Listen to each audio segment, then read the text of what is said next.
The Financing Podcast. I'm Christine Mills. It is a pleasure to interview Tara Jefferson today.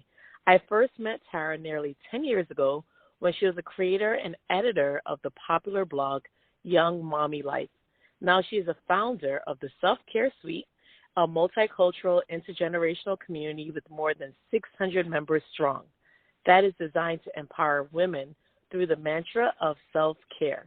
With the Self-Care Suite's blog, e-commerce shop, in-person events, and webinars, women are given the space to flourish and discover how to live with less stress and more joy. Mrs. Jefferson also podcasts at Make Life Rich. Welcome to our podcast, Tara. Hi, thank you so much for having me. Yeah, thanks for joining us today. I haven't spoken to you in a while, and you've done so many things in the past 10 years I've known you. Tell us about your journey to the Self-Care Suite and your entrepreneurial journey. Yeah, so, it's like we've known each other almost like since the beginning of my blogging journey. I started a blog back in 2008 when I was pregnant. I was 22 and pregnant with my son, my second child. And I started a blog called The Young Mommy Life. And it was really all about, my journey as a young mother in college, newly graduated, and trying to explore the world through that lens and really encourage other young mothers to pursue their dreams and to, do motherhood their way and not get so caught up on the stigma or any type of negativity that comes their way, but just to kind of press forward and thrive with your kids right next to you. And so I had done that blog for a while, and then as I found myself nearing 30, I was like, I don't really feel like a young mother anymore. I'm about to be 30. I don't want to still talk about, stuff. I thought that there's more young moms who are coming up, and they can, really take up space in that arena. Right. And so I thought about what my second act would be or my next act would be.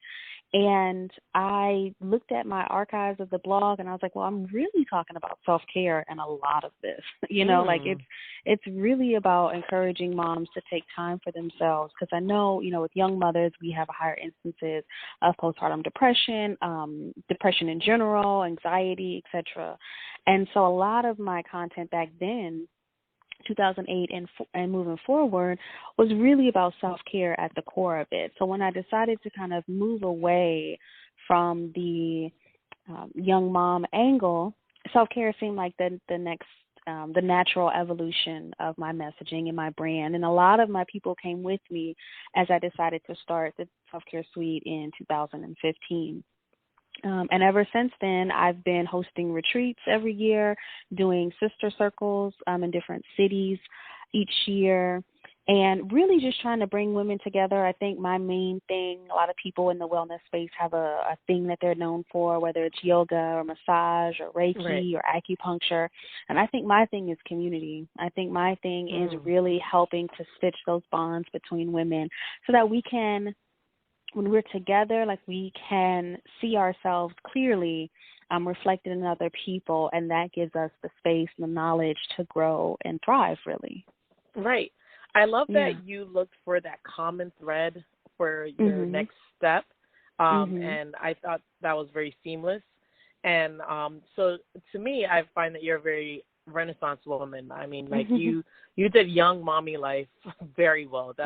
Hey, y'all, this is a really good blog that you had. You had guest writers. I wrote on it once, and it had a lot of traction, a lot of readership. And but I understand, after 30, life changes. Your kids get a little bit older, and you're looking for something different. And that was a really good transition. So you've pivoted. So how do you go about knowing which opportunities to embrace and which ones to let go?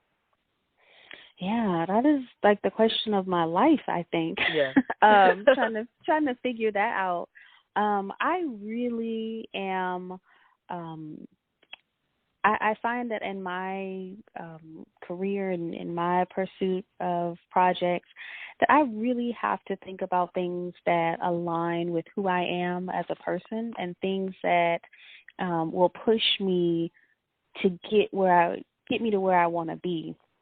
And I also feel like I have privilege in working for myself and being able to kind of be picky about things, whether it's, a collaboration where I feel like, I'm going to end up doing too much of the work, or I might not be able to bring enough to the table or whatever. I feel like I do have a certain level of privilege in being able to design my business in a way that kind of speaks to my strengths. Okay. I'm very much a collaboration type of person. I'm very much a person who thinks about accessibility and what's affordable to people. I'm a person who thinks a lot about, how do we connect people? So if we're doing an event, I'm doing an event with somebody else, I'm usually the one to say, okay, well, when are we going to have time for like small group discussion or like, how are we going to build bonds within this project with, between the people that we're serving? So I really look at, what are my core values, and obviously community is one of those. And I try to pick projects that are truly aligned with that. Okay.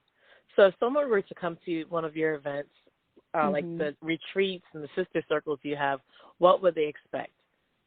Because it sounds really exciting. Yeah. So what I try to do, and I don't know, I've researched a little bit about what other people do, but for me, I think that the retreat and sister circle experience starts like as soon as you purchase a ticket. So with my events, with the retreat in particular, we have an attendee group that you get to join before the retreat. Okay. And this is like 6 or 7 months in advance. And we are there. We're making conversation. We're making connections. Women will, if you need to kind of save money, women will pick a roommate in that group and get to know each other before you set foot at the retreat space.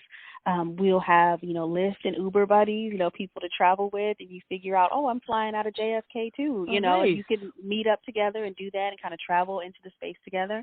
And so then we have that bond before we even set foot in the retreat space, and that way we can kind of get right in to the heavier, meatier topics, because we don't have to spend a day or so just what's your name and where are you from. Yeah. We already have that comfort level with each other, and so with my events, I really, really try to build that community aspect in, but I also really am big on kind of like that personal reflection piece. And so I do both, right? So in my events, either the retreats or the sister circles, there's time for you to just kind of absorb what, the speakers or your other attendees are saying, and reflect on how that, surfaces, or how you might want to reflect some of those changes in your own life. So both of those are, the aspects. And obviously, I like to, feed people. So that's always a bonus.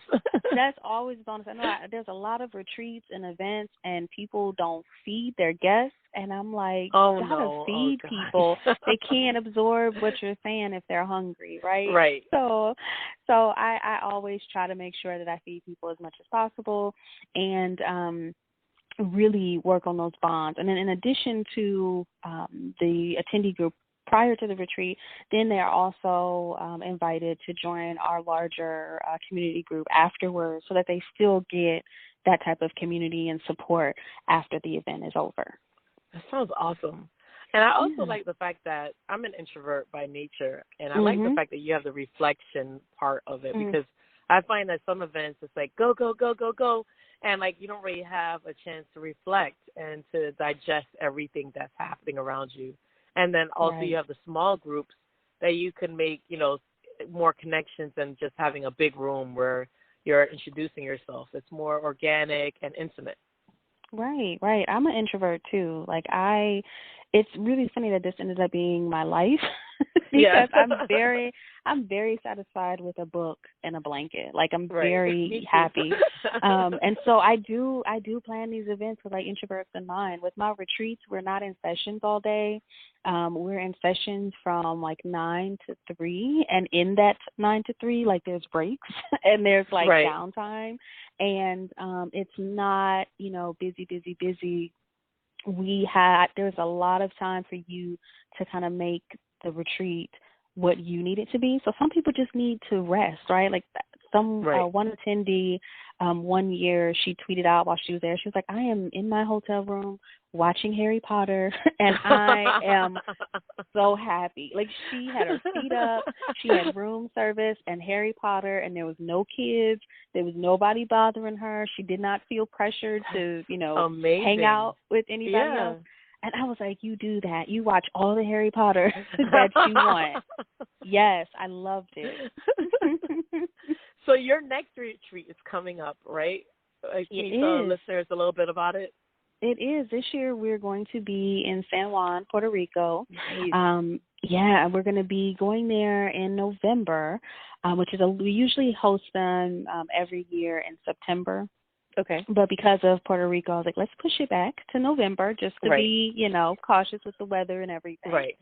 And, it's going to be, this is our 5th year, and it's our largest one ever. This year we're at 45 women, and I'm really, really excited for the transformation. I mean, every year these women come together, and they make like real honest to God friends. Last year in 2018, we were in New Orleans, which is one of my favorite American cities. And on the last day of the retreat, about 8 or 9 of the women went, we were in the French Quarter, and they went a couple blocks over, and they all got tattoos together. Oh, my gosh. Wow. Yeah, and they had just met, I don't know, 4 days prior. Oh, my gosh. And so now they have, this group chat. They got their own little squad name. They got the chat. It is a real, real deal community. Right, right.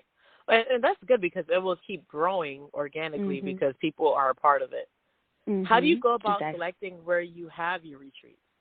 Yeah.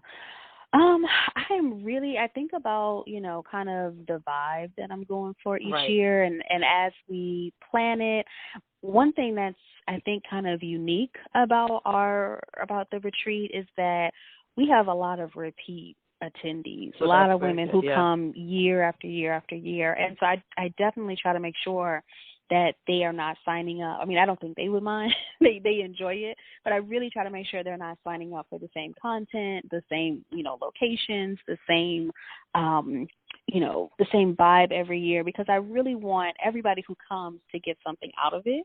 Even, the people who are drowning and feeling like, oh my God, I need so much help, my self-care is non-existent, to the people who have been coming for a while and they feel like they have a pretty great self-care routine, and this is really more of a checkup for them. It's more of a booster shot, if you will. Yeah, yeah. And so I really want everybody who comes to be able to get something out of it.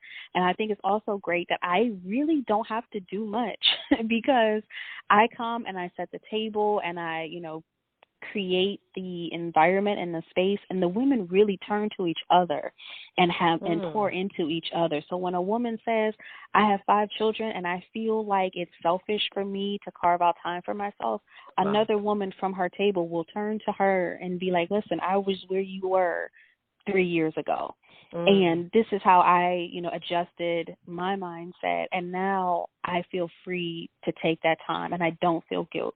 And they hold each other's hands and walk through it together. And so that is what I'm trying to cultivate when I pick the locations and when I pick the speakers and all of that. Right. It's just really creating a space where women can feel safe and heard and listened to. That sounds awesome. And it's powerful because, self-care, although it's been a buzzword, and I'm happy about that, I, didn't really see women practicing self-care growing up. My parents migrated from Jamaica when I was very young, and, they're learning the system. And I watched my mom and my aunts really hustle to build a life for their family. So self-care was never really on the agenda. How can women who are raised not seeing self-care done start practicing it for themselves, especially in this time of their life where they're being tugged in so many different directions? Yeah. So what I always say is, in order for your self-care practice to really and truly stick, I mean, you can do things because you feel like you ought to or you should, or it's a buzzword now. But I always, at some point, during most of my events. I will ask the women,